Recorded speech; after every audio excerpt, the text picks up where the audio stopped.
बिस्मिल्लाहिर्रहमानिर्रहीम।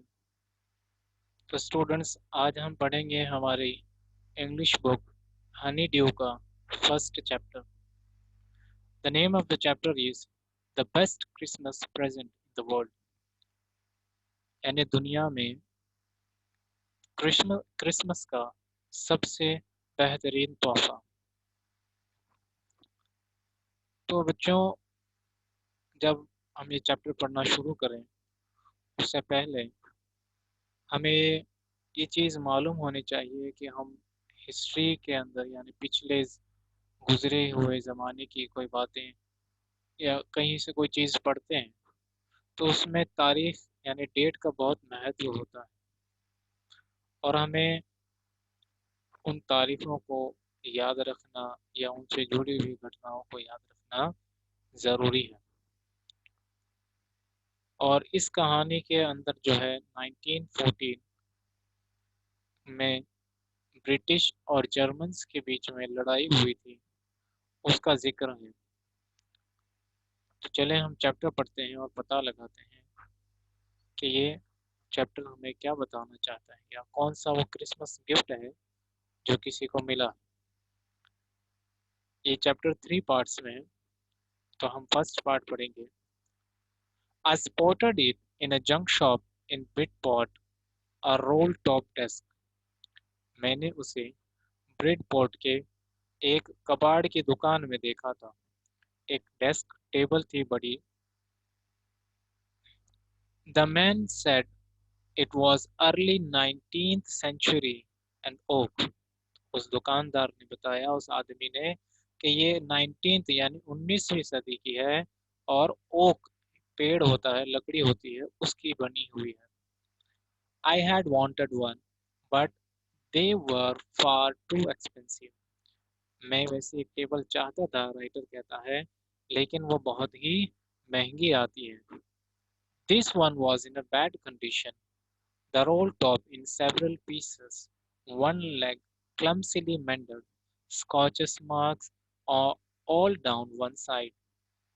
राइटर कहता है कि ये जो टेबल मैंने देखी थी ये बहुत ही बुरी हालत में थी, और इसका जो रोल टॉप था, जो उसका सबसे ऊपर का हिस्सा था, वो कई सारे टुकड़ों में बिखरा हुआ था, यानी उसमें कई दरारें या टूट फूट हो रखी थी। उसका एक पैर भी बनाया हुआ था, यानी कि ठीक किया और रिपेयर किया हुआ था, लेकिन वो भी काफ़ी अच्छी कंडीशन में नहीं था। स्कॉच मार्क्स, और उस पूरी टेबल पे निशान पड़े हुए थे, जैसे किसी ने उसको खरोंच दिया हो। It was going for very little money. अब ये बहुत ही कम पैसों में आ रही थी। I thought I could restore it. और मैंने सोचा कि मैं इसको रिस्टोर कर सकता हूँ, यानी इसको फिर से तैयार कर सकता हूँ, रिपेयर कर सकता हूँ। It would be a risk, a challenge. ये एक रिस्क हो सकता है, लेकिन ये एक चैलेंज भी हो सकता है मेरे लिए कि अगर ये ना हो पाई मुझसे तो मेरा नुकसान हो जाएगा। जितने पैसे मैं लगा रहा हूँ उन सब पैसों का नुकसान हो जाएगा। But I had to have it. लेकिन मुझे तो ये चाहिए थी। I paid the man and brought it back to my work room at the back of the garage. और मैंने आदमी को पैसे दिए और मैं वो टेबल उससे खरीद करके अपने गैराज के पीछे जो मेरा काम वाला कमरा था उसमें मैं लेकर के आया। I began work on it on Christmas Eve. और क्रिसमस से पहले की रात जो थी उस समय मैंने उस पे काम करना शुरू किया, यानी मैंने उसको ठीक करना शुरू कर दिया। I remove the role top completely and pulled out the drawers. मैंने उसका ऊपर का जो टॉप था, रोल टॉप था, उसको पूरे तरीके से निकाल दिया, और उसमें जितनी भी दराजें थी, ड्रॉर्स थी, मैंने उनको भी निकाल दिया। The veneer had lifted almost everything. यानी लकड़ी के ऊपर हम जो प्लाई लगाते हैं वो पूरी तरीके से हट चुकी थी, यानी पूरी खराब हो चुकी थी। It look like water damage to me. और मुझे ये लगता था कि वो पानी जाने की वजह से पूरी खराब हो गई थी।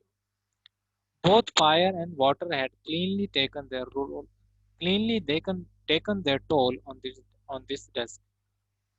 हो सकता है आग भी लग गई हो और पानी भी चला गया हो, तो आग और पानी ने दोनों ने मिलकर के इसको बहुत नुकसान पहुंचा दिया है।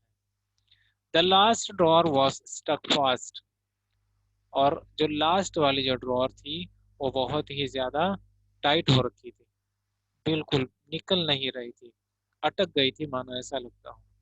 आई tried all I could to ease it out gently, मैं उसको आराम से निकालना चाहता था, लेकिन वो आराम से निकल नहीं रही थी। मैंने पूरी कोशिश कर ली लेकिन वो नहीं निकली। In the and I used brute force, और जब वो नहीं निकली तो मुझे उसको निकालने के लिए जोर ताकत लगानी पड़ी।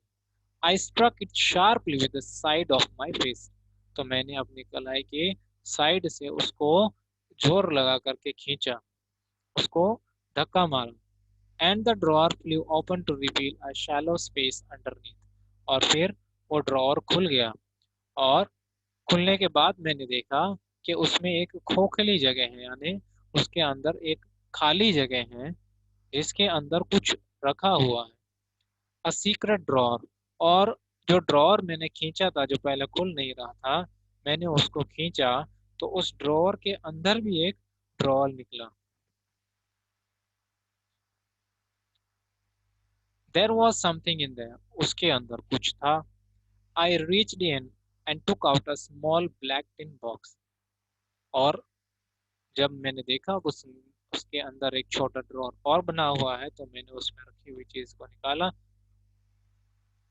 और उसके अंदर से एक छोटा सा काले रंग का टिन बॉक्स, यानी धातु का बना हुआ, जैसे लोहा है इस, या जर्मन है तो इससे एल्यूमिनियम, उससे बना हुआ एक छोटा सा बॉक्स निकला।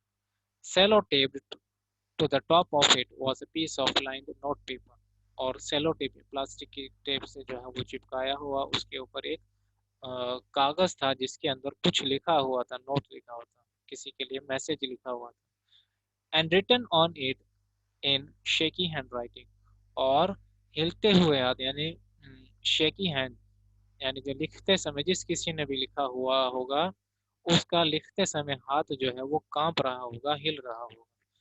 जिम्स लास्ट लेटर, उस पे लिखा हुआ था जिम का लास्ट यानी आखिरी पत्र, रिसीव्ड जनवरी 25 1915, मुझे जनवरी 25 1915 यानी उस समय का लिखा हुआ था, उस समय उसको मिला था।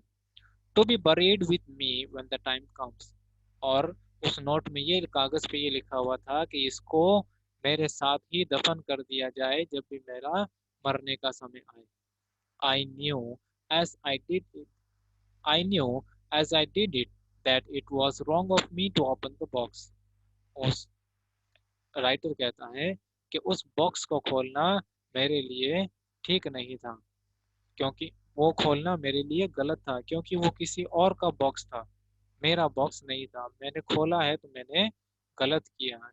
But curiosity got the better of my scruples, लेकिन हमारे अंदर क्यूरियोसिटी होती है, जानने की इच्छा होती है, बहुत तीव्र इच्छा होती है कि आखिर इसके अंदर है क्या।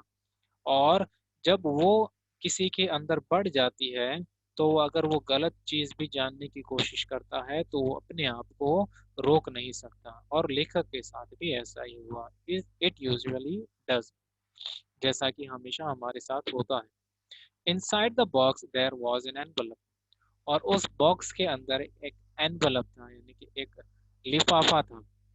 द एड्रेस रेड, और उस पे जो एड्रेस लिखा हुआ था वो था Mrs Jim McPherson, 12 Copper Beeches, Bridport, Dorset. ये वो एड्रेस था जिसका जिसको भेजा गया था, उसका नाम था मिसेस जिम मैकफर्सन, और आगे उनका पता लिखा होता है ये कहाँ रहते हैं, 12 कॉपर बीचेस, ब्रिडपॉट, डॉर्सेट।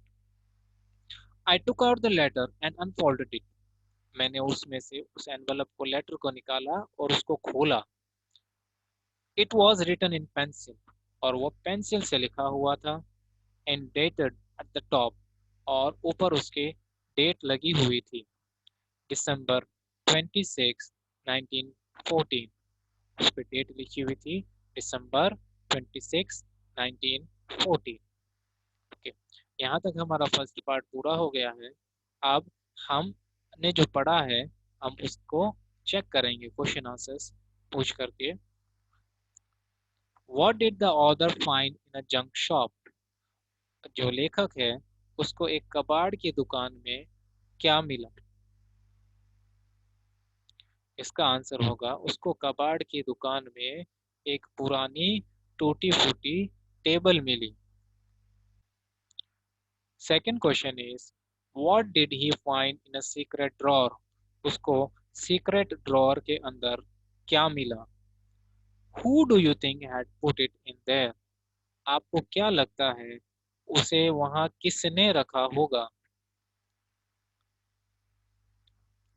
तो इसका आंसर होगा he found a black tin box inside the secret drawer।